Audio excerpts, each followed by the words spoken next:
Wapendwa, Bwana Yesu asifiwe. Ninaitwa mchungaji Lusungu Msigwa, mratibu wa kitengo cha bega kwa bega na ofisi ya ushirikiano wa kimataifa kwenye dayosisi yetu ya Iringa. Namshukuru sana Mungu kwamba tumekuwa na ziara za kutembelea shule zetu za dayosisi ya Iringa, na leo ndio tumemalizia shule ya mwisho, shule ya Mtera, shule ya sekondari Mtera. Tumekutana na mapokezi mazuri. Tunashukuru Mungu kwa ajili ya uongozi wa shule pamoja na staff na walimu na wanafunzi kwa ajili ya maandalizi mazuri. Lakini pia tumewakuta wanafunzi wakiwa wamechangamka vizuri, na tumepata habari njema kwamba pia wanafunzi wa kidato cha kwanza wameshawapata wa kutosha kiasi fulani. Bado kwenye lengo lao ni kama 80, lakini bado wachache hawazidi 10 kumaliza hicho kiwango au hiyo idadi. Kwa hiyo hii ni habari njema kwamba wanakwenda vizuri. Tunawapongeza na tunamshukuru Mungu kwa ajili yao.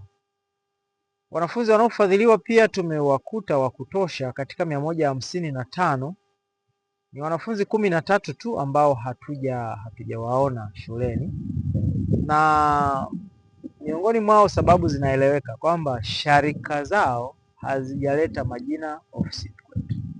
Kwa hiyo sio kosa la wanafunzi. Wanafunzi tumewakuta wako shuleni, lakini kwa sababu sharika zao hazijaleta majina ya wanafunzi hao ofisini kwetu, inakuwa changamoto pia kuwalipia, kwa sababu sio sisi tunaowachagua wanafunzi, ila ni sharika ndio zinachagua wanafunzi na kuwaleta kwetu. Kwa hiyo pamoja na kuwaona huku shuleni, lakini tunasita kusema watalipiwa kwa sasa mpaka sharika zifanye huo mchakato. Na safari hii ni kwamba kama mwanafunzi atakuwa jina lake halikuletwa mpaka tunazunguka shuleni, maana hilo zoezi, dirisha hilo linafungwa, tutakuja kulifungua tena mwezi wa 7.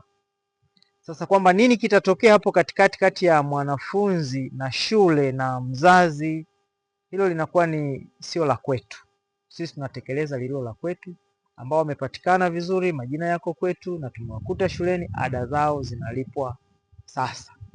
Lakini wale ambao wamekutana na hizo changamoto, majina hayapo kwetu, maana yake sharika sasa ndio zinabidi zibebe huo mzigo wa nini kifanyike kwa wanafunzi wao, kwa sababu ni wao ndio ambao wamekusudia kutoleta majina ofisini kwetu. Labda wana sababu, hatuwezi kujua.